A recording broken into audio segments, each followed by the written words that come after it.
ለዘላለም ይባረክ። የቅዱሳን ወይም ደግሞ ይሄ የጴንጤ ወይም ደግሞ ጌታን የሚፈራ እግዚአብሔርን የሚያገለግል አንዱ ውበቱ ምን እንደሆነ ታውቃላችሁ? ከጨለማው ጋር አለመስማማት፣ ከዲያብሎስ ልጆች ጋር አለመስማማት፣ ከአጋንንት ልጆች ጋር አለመስማማት ነው አንዱ ውበቱ። መጽሐፍ ቅዱስ የእግዚአብሔር ቃል እንዲህ ይላል፣ ያለ እምነት እግዚአብሔርን ደስ ማሰኘት እንደማይቻል ይናገራል። ወዳጆቼ ወንድሞቼ፣ ሰሞኑን እንደዚህ የሚባል ነገር እየወጣ ይታያል። የሚነገር ነገር የሚነዛ ነገር ማህበራዊ ሚዲያ የሚቆጣጠረው ምን ይላል መሰል?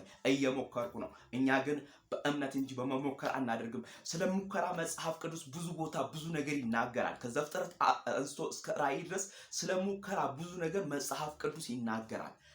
ግን ከሚናገረው ውስጥ የዕብራዊ ጸሐፊ ደግሞ ዕብራውያን 11 ላይ ሲናገር የእምነት አባቶችን ይዘረዝርና በነገስታትን እንደነሱ እንዲያደርጉ አንበሳው ጋር ታግለው እንደዚህ ያሸነፉ ብዙ ስለ ዳንኤል ያወራል፣ ስለ አብርሃም ያወራል፣ ስለ ይስሐቅ ያወራል፣ ስለ ያዕቆብ ያወራል፣ ስለ ኖህ ያወራል፣ ስለ ዳዊትና ስለ ነቢያት ሐዋርያት ያወራና እንዳልተርክ ጊዜ ያጥረኛል እያለ ይናገራል፣ የዕብራዊው ጸሐፊ ማለት ነው ወዳጆቼ።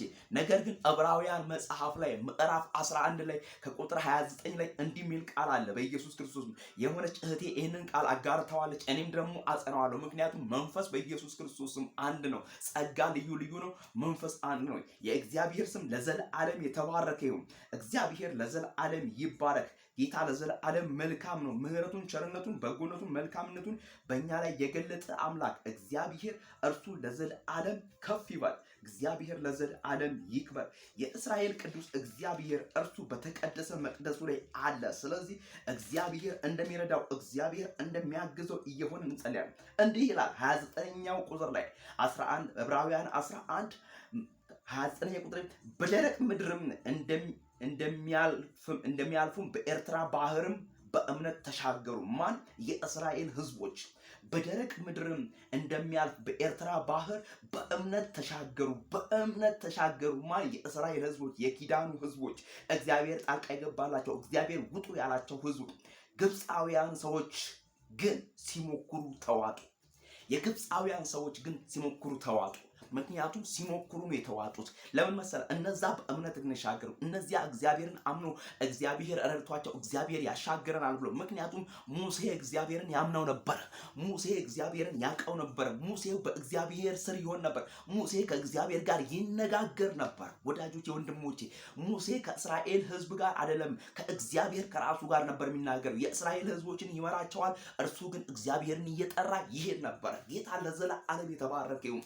እንግዲህ ሙሴ እየሄደ እግዚአብሔርን ሰምቶ እየሄደ ሲሞክሩ ተዋጡ ይላል። ሲሞክሩ በኢየሱስ ክርስቶስ። ስለዚህ መጽሐፍ ቅዱስ ደግሞ አዲስ ኪዳን ላይ ምን ይላል? ያለ እምነት እግዚአብሔርን ደስ ማሰኘት አይቻልም። ያለ እምነት በኢየሱስ ክርስቶስ። ስለዚህም ነው ያ ሰውዬ እንዲህ አለ፣ እምነትን ጨምረልኝ አለማመኔን እርዳው አለ በኢየሱስ ክርስቶስ። መሞከር ያለማመን ውጤት ነው። መሞከር ያለማመን በኢየሱስ ክርስቶስ ወደኋላ የመቅረት የመጠራጠር ውጤት ነው። በሚጠራጠር ሰው በማያምን ሰው ደግሞ የኔ አምላክ ልዑል እግዚአብሔር ደስ አይሰኝበትም።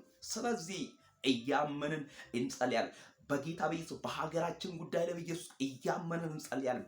እንደሚሆንልን እያመንን እንጸልያለን። እግዚአብሔር እንደሚረዳን እያመንን እንጸልያለን። እግዚአብሔር ከፊታችን ቀድሞ እንደወጣ እያመንን እንጸልያለን።